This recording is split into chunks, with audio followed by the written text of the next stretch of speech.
नमस्कार, आप देख रहे हैं आरएनआई न्यूज। मैं हूं आपके साथ गुफरान खान। अमेरिका और चीन के बीच बीते कुछ सालों से चला रहा तनाव आने वाले कुछ दिनों में और बढ़ सकता है। अमेरिकी संसद के स्पीकर नैन्सी पेलोसी अगले महीने ताइवान जाने वाली हैं। इससे लेकर अमेरिका सेना ने आशंका जताई नैन्सी पेलोसी के प्लेन पर चीन की ओर से अटैक किया जा सकता है। तो चलिए इन्हीं मुद्दों पर बात करते हैं।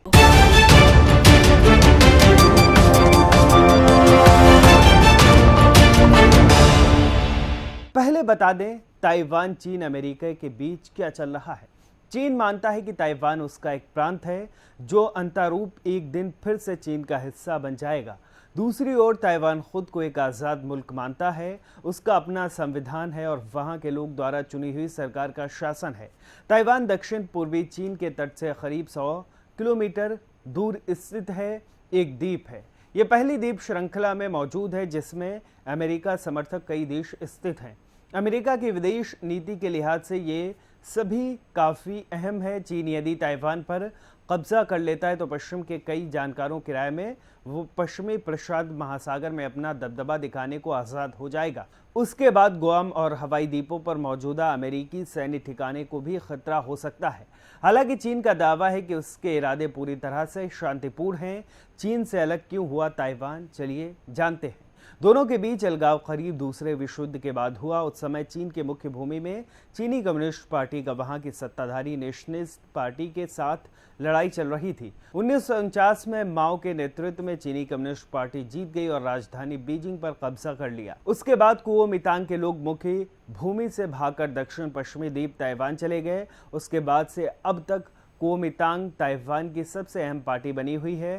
ताइवान के इतिहास में ज़्यादातर समय तक कुओमितांग पार्टी का ही शासन रहा।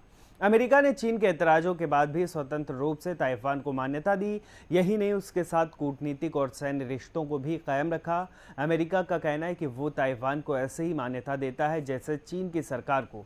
पिछले कुछ वक्त से प्रशांत क्षेत्र में अमेरिका और उसके ऑस्ट्रेलिया, जापान सहयोगी देशों से चीन का तनाव बढ़ा है। ऐसे दौर में नैन्सी पेलोसी का ताइवान दौरा ड्रैगन को चढ़ाने वाला है। अमेरिका और चीन के बीच इसी वजह से तनाव चल रहा है। अमेरिका संसद की स्पीकर नैन्सी पेलोसी अगले महीने ताइवान जाने वाली हैं।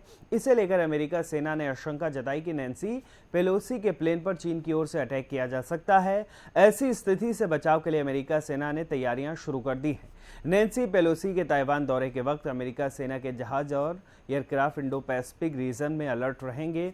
अमेरिकी अधिकारियों ने इस बारे में विस्तार से कुछ नहीं बताया, लेकिन ये जरूर कहा कि फाइटर जेट, जहाज, सर्विलांस सिस्टम और अन्य मिलिट्री सिस्टम को अलर्ट रखेंगे।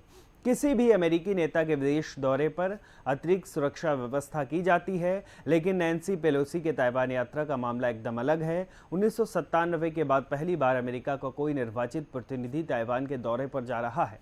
इससे चीन चिढ़ा हुआ है और उसने पिछले दिनों अमेरिका को इसके नतीजे भुगतने की चेतावनी दी थी। अमेरिका जनरल मार्क मिली ने कहा कि अभी नैन्सी पेलोसी की यात्रा के बारे में कुछ भी कहना जल्दबाजी होगा, लेकिन वो यदि जाती हैं तो सेना की ओर से पूरी तैयारी की जाएगी और ज़रूरी सुरक्षा दी जाएगी। वहीं अब अमेरिकी राष्ट्रपति जो बाइडेन और चीन के शी जिनपिंग के बीच बातचीत होने वाली है। पिछले 4 महीनों में दोनों देशों के मुखिया की यह पहली बातचीत होगी।